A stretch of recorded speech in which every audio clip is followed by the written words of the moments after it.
আসসালামু আলাইকুম রহমতুল্লাহি ওবরাকাত।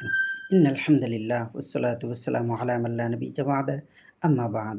দেশ ও দেশের বাইরে থেকে যারা আমাকে দেখছেন সকলকে জানাই আন্তরিক শুভেচ্ছা ও অভিনন্দন।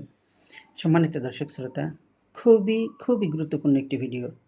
সেটি হলো, আমরা বিভিন্ন সময় দেখা যায় বিভিন্ন ডিপ্রেশন অথবা বিভিন্ন অসুবিধার মধ্যে আমরা অনেক সময় পতিত হই।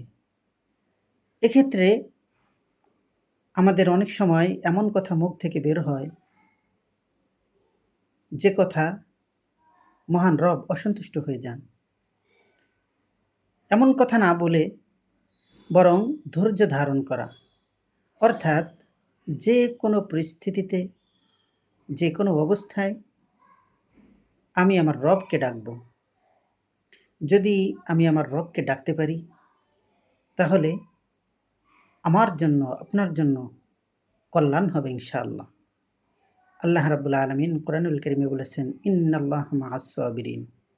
মহান রব কোরআনুল কারীমে বলেছেন, নিশ্চয় আল্লাহ তাআলা ধৈর্যশীলদের সাথে রয়েছেন। অর্থাৎ যে কোনো পরিস্থিতিতে যারা সবর করে, ধৈর্য ধারণ করে, আল্লাহ তাআলা তাদের উপর রহমত দান করেন। এবং যেই মানুষগুলো যে কোনো পরিস্থিতিতে একমাত্র মহান রবকে আশ্রয়স্থল হিসেবে গ্রহণ করে নেয়, আল্লাহ তাআলা তার সমস্ত মুসিবতকে দূর করে দেন। সুবহানাল্লাহি ওয়া বিহামদিহি। এজন্য সম্মানিত দর্শক শ্রোতা, সর্ব অবস্থায় যেন আমি আমার রবকে, আমি আমার আল্লাহকে ডাকতে পারি।